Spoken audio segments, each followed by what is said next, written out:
வந்திருக்க ஃப்ரெண்ட்ஸ், எங்களோட மென்டார்ஸ், அப்புறம் சுகேஷ் சார், ராஜா சார் எல்லாத்துக்கும் ஃபஸ்ட்டு தேங்க்ஸ் சொல்லிக்கிறேன். ஸ்கூல் முடிச்சுட்டு என்ன பண்ணுறதுன்னு தெரியாமல் இருந்தப்போ வீட்டில் சொன்னாங்க, பயோமெடிக்கல் படி, இல்லைனா அனஸ்தேசியா படி அப்படின்னு சொன்னாங்க. அப்படி இருக்கப்போ சரி அண்ணனும் மெடிக்கல் ஃபீல்ட்லேயே இருந்தான், சரி நம்மளும் எடுப்போம் அப்படின்னு தான் பயோமெடிக்கல் எடுத்தேன். பயோமெடிக்கல் முடித்ததுக்கப்புறம் என்ன ஆனிச்சுன்னா, நமக்கு ஃபீல்டு செட் ஆகலை. ஃபீல்டு செட் ஆகலனதுக்கப்புறம் வீட்டில் 1 இயர் இருந்தேன். வீட்டில் எதுவுமே கேட்க மாட்டாங்க. என்ன நெக்ஸ்ட்டு என்ன ஜாப் போறியா, என்ன படிக்கிறியா, எதுவுமே பண்ண மாட்டாங்க. நம்ம ஃப்ரீடத்துக்கு விட்டுட்டாங்க. அதனால் 1 இயருக்கு அப்புறம் என்ன பண்ணேன்னா பேங்கிங் சூஸ் பண்ணேன். பேங்கிங் இங்கே வந்துமே 1 இயர் ரொம்ப அந்தளவுக்கு எஃபர்ட் போடாமல் கொஞ்சம் ஜாலியாக தான் இருந்துகிட்டு இருந்தேன். அப்படி இருந்ததுக்கப்புறம் செகண்ட் இயரில் இருந்தால் நல்லா படிக்க ஆரம்பித்து எல்லா ஃபிலிம்ஸுமே கிளியர் பண்ணேன். இந்த இயரில் மெயின்ஸும் அட்டன் பண்ணேன். ஆனால் என்னென்னா மெயின்ஸ் எதுவுமே கிளியர் ஆகலை. ஐபிபிஎஸ் பிஓ மெயின்ஸ் கிளியர் பண்ணேன், இன்டர்வியூவும் போனேன், ஓவராலில் போயிடுச்சு. ஐபிபிஎஸ் கிளர்க் கனரா பேங்க்கில் கிடச்சிருச்சு.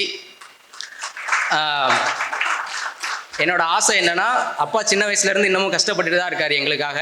என்னையும் அண்ணனையும் இந்த அளவுக்கு பார்த்துக்கிறாரு.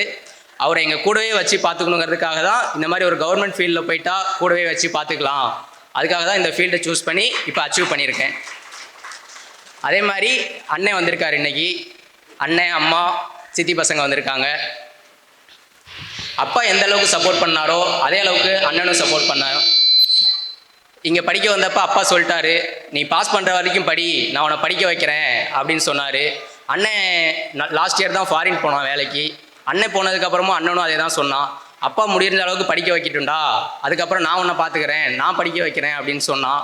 எனக்கு 2 இயர்ஸ் ஆக என்ன ஆயிடுச்சு, பயம் வந்துருச்சு. நம்ம ஃபீல்டையும் விட்டுட்டோமே, இங்கே வந்து நம்ம என்ன பண்ண போகிறோம், இதுலேயும் ஃபெயிலியர் ஆகிட்டோம்னா நெக்ஸ்ட்டு என்ன பண்ணுறது அப்படின்னு யோசிச்சுட்டு இருந்தேன். அப்புறம் என்னோடய ஃப்ரெண்ட்ஸ் நல்லா மோட்டிவேட் பண்ணாங்க. அவங்க என் மேலே வச்ச நம்பிக்கை ரொம்ப பெருசாக இருந்துச்சு. அவங்க சொல்லிகிட்டே இருப்பாங்க, கண்டிப்பாக இந்த டைம் நீ கிளியர் பண்ணிடுவடா அப்படின்னு சொல்லிட்டு இருந்தாங்க. அவங்க சொன்ன மாதிரியே ஐபிபிஎஸ்சில் கிளியர் பண்ணிட்டேன். தேங்க்யூ. எல்லாருக்கும் வணக்கம். என் தம்பி வந்து இங்கே 2 இயர்ஸாக கோச்சிங் கிளாஸ் படிச்சிருந்து கண்டிப்பாக பாஸே ஆகணும் அப்படின்னு சொல்லிட்டு படிச்சிருந்து பாஸ் பண்ணிட்டான். கோச்சிங்ஸ் எல்லாம் பெஸ்ட்டாக இருக்குன்னு சொல்லி அவனே சொன்னான். அவன் சொன்ன மாதிரி பாஸ் பண்ணிட்டான். ரொம்ப தேங்க்ஸ் இந்த அகாடமிக்கு. தேங்க்யூ. சுரேஷ் IAS அகாடமி, வெற்றியின் முகவரி.